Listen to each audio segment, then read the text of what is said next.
આવી જઈએ.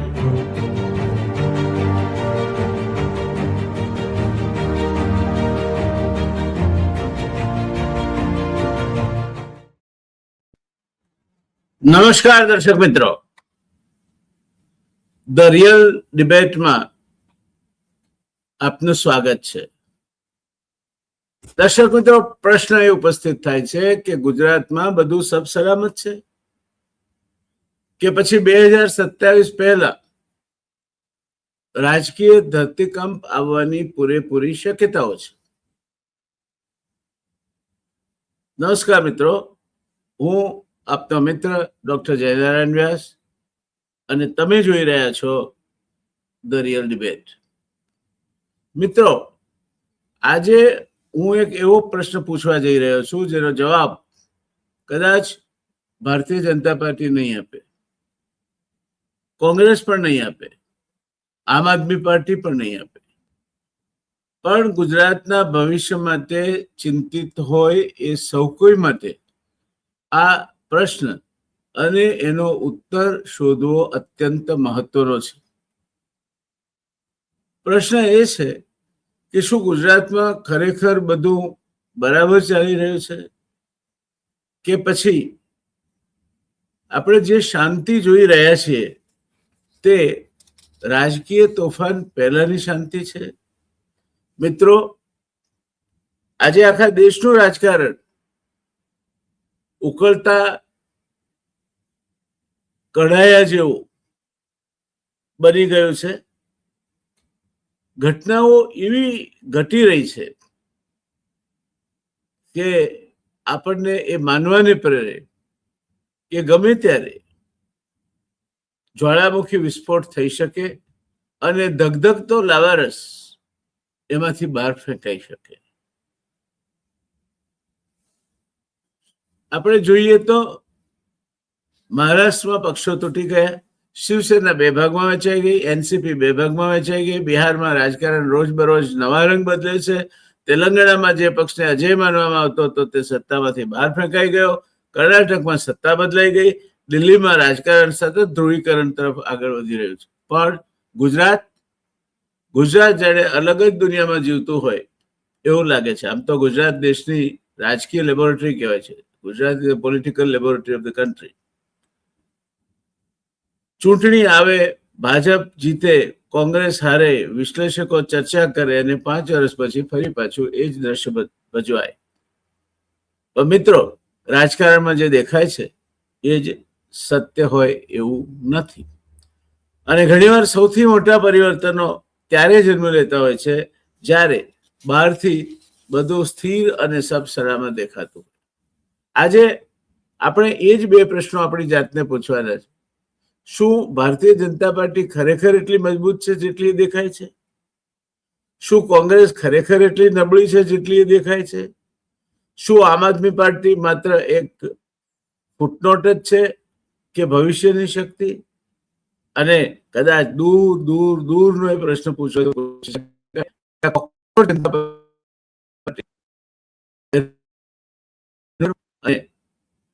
આ બધા પ્રશ્નોની આડમાં સૌથી મોટો પ્રશ્ન છે, શું 2027ની ચૂંટણી ગુજરાતના રાજકારણનો ટર્નિંગ પોઈન્ટ બની શકે છે? અને જો એ ગુજરાતના રાજકારણનો ટર્નિંગ પોઈન્ટ બને તો દેશની રાજનીતિનો પણ ટર્નિંગ પોઈન્ટ 2007ની ગુજરાત વિધાનસભાની ચૂંટણીઓ પૂરો પાડી શકે છે. અનેક પ્રશ્નો છે. તો પહેલી વાત કરીએ ભારતીય જનતા પાર્ટી. એ શક્તિ છે કે પછી પડકાર? મિત્રો, સૌ પ્રથમ એક સત્ય સ્વીકારી લઈએ. ગુજરાતમાં ભારતીય જનતા પાર્ટીએ જે રાજકીય પ્રભુત્વ સ્થાપિત કર્યું છે તે અસાધારણ છે. 1995 થી લઈને 2026 સુધી, એટલે 3 દાયકાથી વધુ સમય થયો, રાજ્યની સત્તા ભારતીય જનતા પાર્ટીના હાથમાં છે. આ કોઈ સામાન્ય સિદ્ધિ નથી. લાંબા સમય સુધી સત્તામાં રહેવાનું એક જોખમ પણ હોય છે, એ પણ આપણે સમજવું જોઈએ. કારણ કે જ્યારે વિરોધ પક્ષ નબળો હોય ત્યારે અસંતોષ બહારથી નહીં અંદરથી જન્મે છે.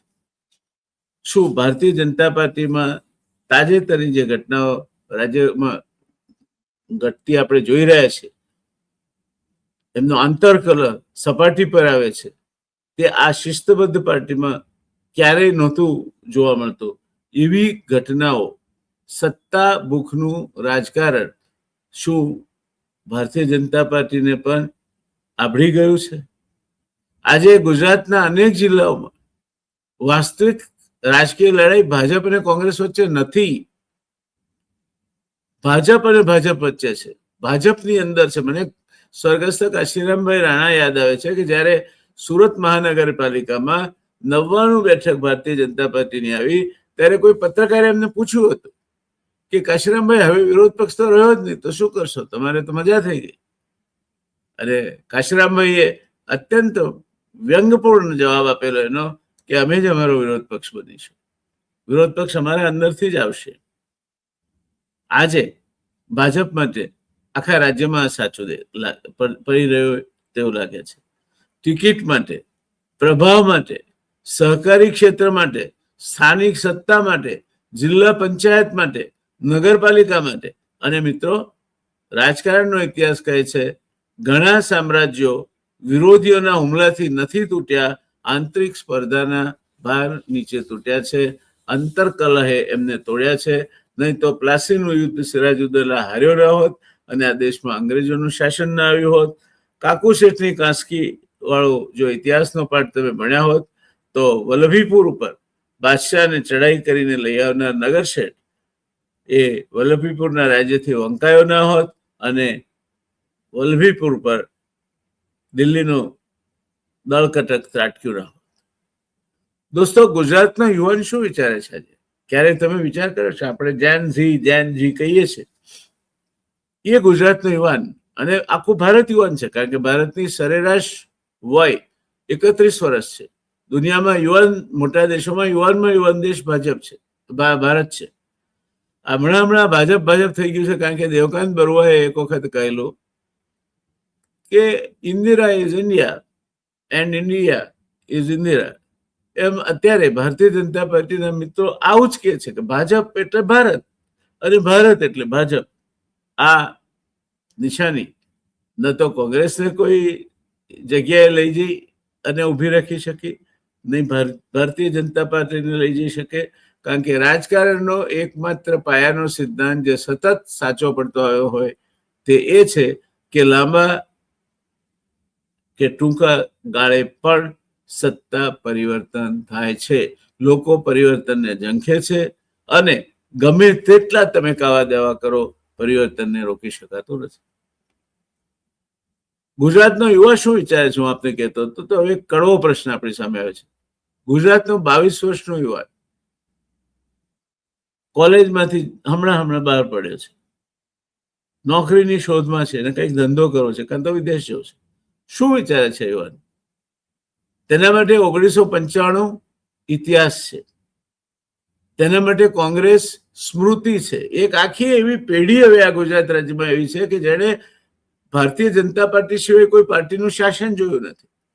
કદાચ એ માનવા ટેવાઈ ગઈ હોય કે જેમ બ્રિટિશ સામ્રાજ્ય ઉપરથી સૂરજ કદી આથમતો નહોતો, તેમ રાજ્ય સત્તા ભારતીય જનતા પાર્ટીના હાથમાં શાશ્વત રહેવાની છે. એટલે આજની યુવા પેઢી માટે ભાજપ વર્તમાન છે, પણ એ જ યુવા પેઢી રોજગાર માંગે છે, સ્પર્ધાત્મક પરીક્ષાઓમાં પારદર્શિતા માંગે છે, નીટના પેપર અથવા અન્ય સ્પર્ધાત્મક પરીક્ષાઓના પેપર લીક ન થાય તે માંગે છે, ગુણવત્તાયુક્ત શિક્ષણ માંગે છે, નવી તકો માંગે છે. અને જો રાજકારણ અથવા તો રાજકારણ ચલાવનાર સત્તાધીશ પાર્ટી એટલે કે ભારતીય જનતા પાર્ટી આ પ્રશ્નોના જવાબ નહીં આપે તો આવતીકાલના રાજકારણમાં નવા સમીકરણો જન્મી શકે છે અને એમાં એના બીજ ભારતીય જનતા પાર્ટીમાં જ વવાવા લાગ્યા હોય એવા દ્રશ્યો આજે તો દેખાય છે. ત્યારે દોસ્તો બીજી પાર્ટીની વાત કરીએ. બીજી રાષ્ટ્રીય પાર્ટી જે ગુજરાતમાં છે, ગુજરાતમાં હંમેશા બે પાર્ટીઓનું શાસન રહ્યું છે, કાં તો કોંગ્રેસ કાં તો ભાજપ. બંને રાષ્ટ્રીય પાર્ટીઓ છે. ગુજરાતમાં એકાદ અપવાદને બાદ કરી જો જનતા પાર્ટીને પ્રાદેશિક પક્ષ રહીએ તો અલગ વાત છે, નથી કરતો. બાકી રાજાજી એટલે કે ભાઈ કાકા અને પક્ષ કે પછી ગુજરાત જનતા પક્ષ, ચિમનભાઈ કિસાન મજદૂર લોક પક્ષ કે શંકરસિંહ વાઘેલાની રાજ કરે રાજ્યપાલ, જનતા દળ ગુજરાત, ગોરધન ઝડપિયા અને કેશુભાઈ પટેલે રચેલ ગુજરાતની એક બીજી રાજકીય પાર્ટી, આ પક્ષો તો આવ્યા પણ સત્તા પર તો ભારતીય જનતા પાર્ટી રહી છે, તો કોંગ્રેસ રહી છે.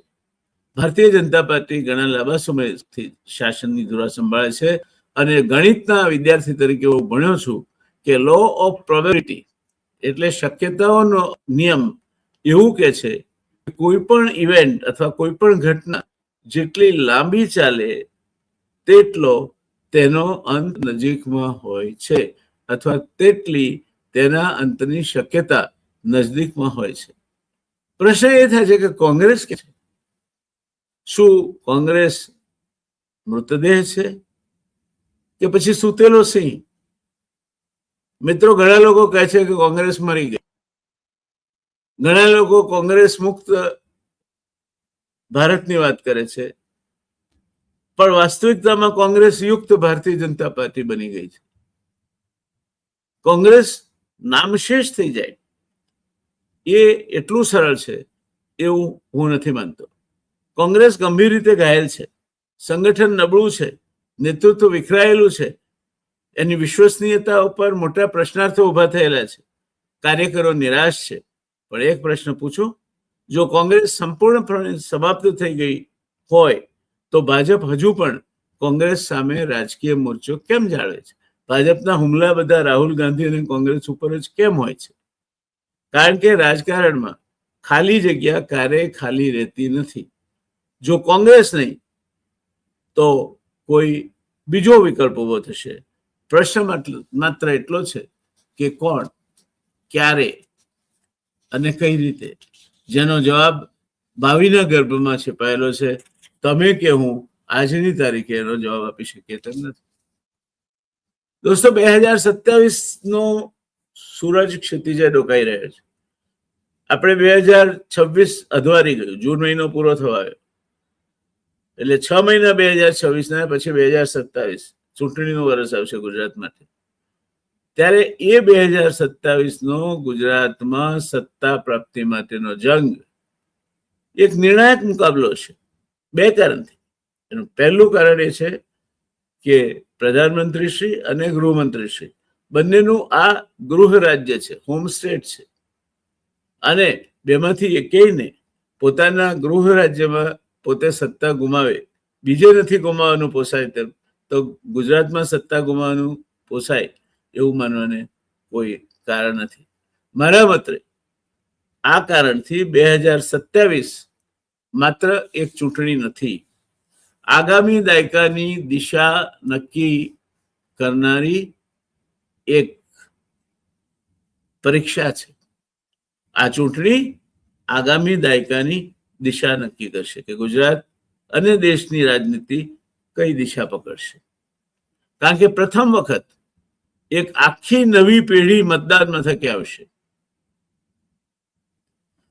શહેરી ગુજરાત અને ગ્રામ્ય ગુજરાતના પ્રશ્નો વધુ સ્પષ્ટ રીતે સામે આવશે. પ્રથમ વખત ભારત સામેનો પ્રશ્ન વિરોધ પક્ષ નહીં, પરંતુ એમના જ પક્ષમાં જે લોકો છે એમની અપેક્ષાઓનો હશે.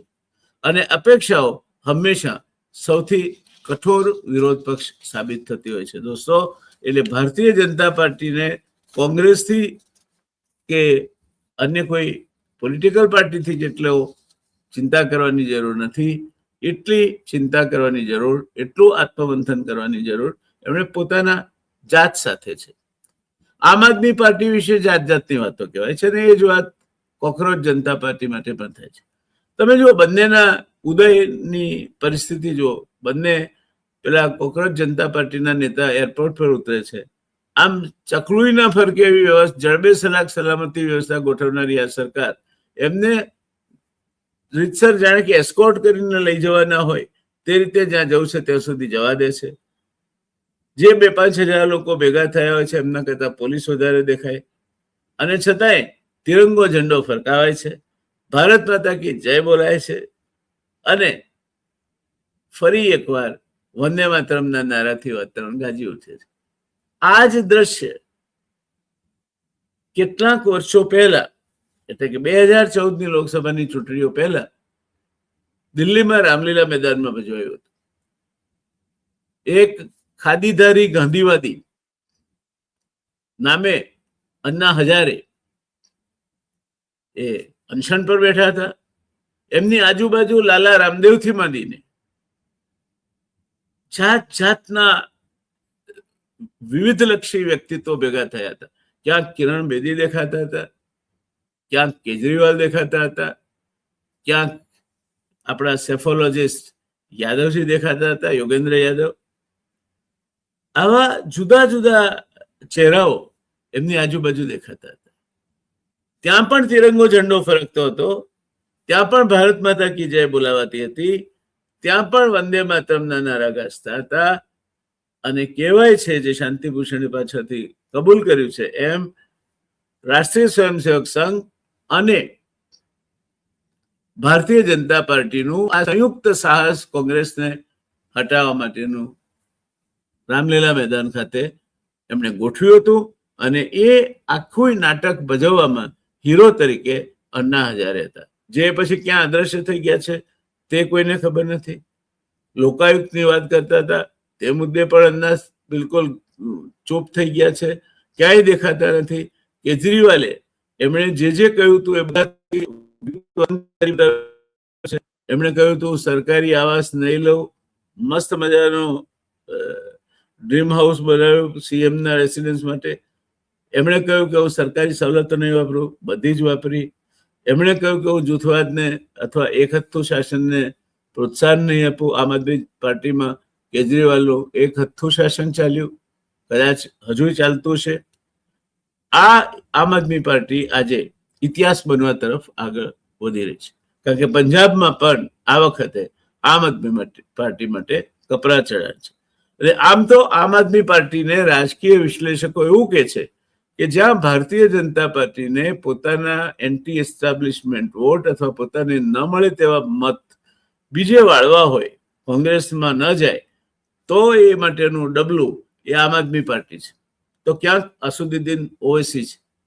મહારાષ્ટ્રના સ્થાનિક સ્વરાજની ચૂંટણીઓએ ઓવૈસી કોના માટે ને ક્યાં લડે છે ને નાણાં કોણ પૂરા પાડતું હશે એ વિશેના તર્ક વિતર્કો જાહેરમાં વહેતા કરી મૂક્યા.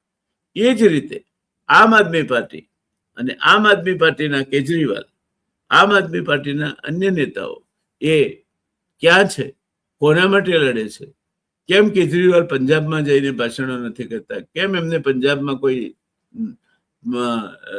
સ્થાન નથી આપવામાં આવતું, શું ભગવત માન એ આવતીકાલના ભારતીય જનતા પાર્ટીના મુખ્યમંત્રીનો ચહેરો બની શકે છે? આવી વિપુલ શક્યતાઓ આ દેશની રાજનીતિમાં ઉભી થઈ રહી છે. નીતિશ કુમારનો અસ્ત થઈ ચુક્યો છે.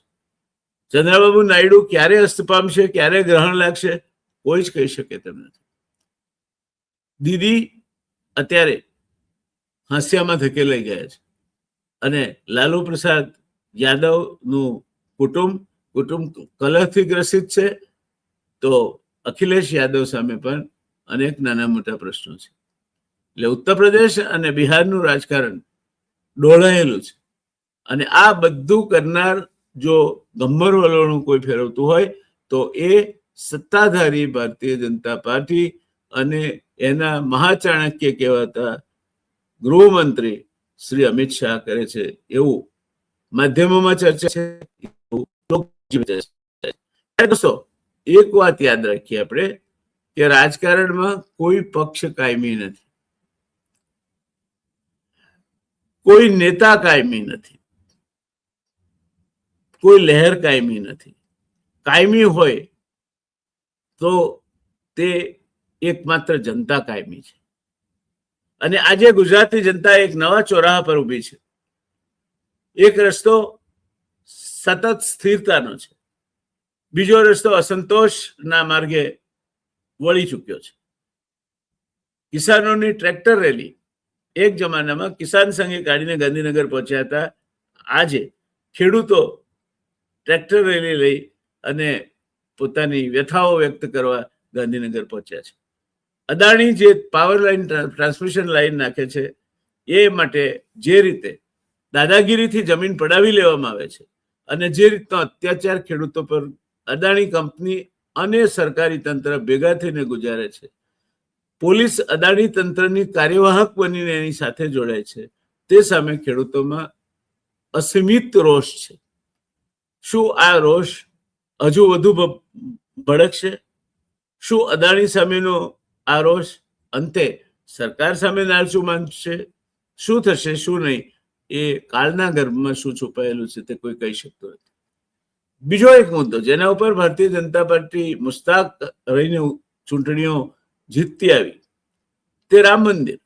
રામ મંદિર બની ગયું ત્યાં સુધી બરાબર છે, પણ રામ મંદિરમાં જે રામ જન્મભૂમિ ન્યાસ છે, અબજો રૂપિયાના ગોટાળા થયા હોવાનું બહાર આવ્યું છે અને એમાં એનો રેલો છેક ઊંચા આસને બેઠેલા સરકારમાં અને રાષ્ટ્રીય સ્વયંસેવક સંઘમાં બંને નેતાઓ સુધી પહોંચ્યો છે. તપાસ ચાલે છે, તપાસમાંથી કંઈ બહાર આવે એવું દેખાતું નથી, પણ રામલલ્લાને આવેલો ચઢાવો, રામલલ્લાના મંદિર બાંધવા માટે આવેલી સોનાની ચાંદીની કે અન્ય મોંઘી ઈંટો, આ બધું ક્યાંક જતું રહ્યું છે.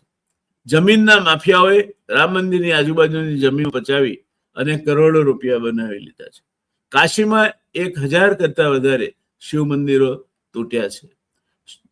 અવિમુક્તેશ્વરાનંદજી જે રામ જન્મભૂમિ કેસમાં સુપ્રીમ કોર્ટે એવું અવલોકન કર્યું છે કે એમણે જે સાક્ષી આપી હતી એના ઉપર આધારિત રહીને રામ મંદિરનો ચુકાદો આવ્યો છે.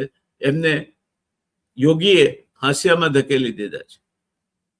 એમની પાસે પોતે શંકરાચાર્ય છે એનું પ્રમાણપત્ર માંગવામાં આવે છે. એમને અમાવસ્યાનું સ્નાન કરવા દેવામાં ગંગામાં નથી આવતું. આ ઉત્તર પ્રદેશ, એના મુખ્યમંત્રી યોગી વાત ધર્મની કરે છે, ચાલે છે અધર્મના માર્ગે. પણ ત્યાં બીજે બધે ક્યાં સલામત છે બધું? અખિલેશ ક્યાં છે? શું કરશે? પ્રશ્નાર્થ ચિહ્ન છે.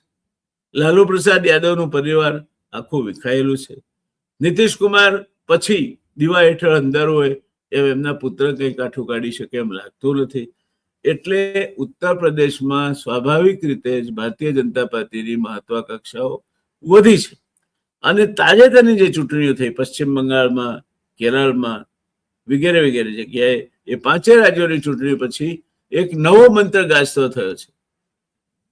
જથ્થાબંધ ખરીદી કરી અને સાંસદોને ભારતીય જનતા પાર્ટીમાં જોડવાનો, અને કદાચ જો બહુમતી થઈ જાય તો બંધારણ બદલાઈ શકે, કદાચ સરકારનો પ્રકાર પણ બદલાઈ શકે, કદાચ વડાપ્રધાન સર્વે સર્વા ન હોય એવી પ્રમુખશાહી જે અમેરિકામાં છે એવી આપણા ત્યાં પણ આવી શકે. કદાચ ટ્રમ્પ એટલે જ આપણા પ્રધાનમંત્રીને બહુ પ્રેમ કરે છે એવું પણ હોઈ શકે.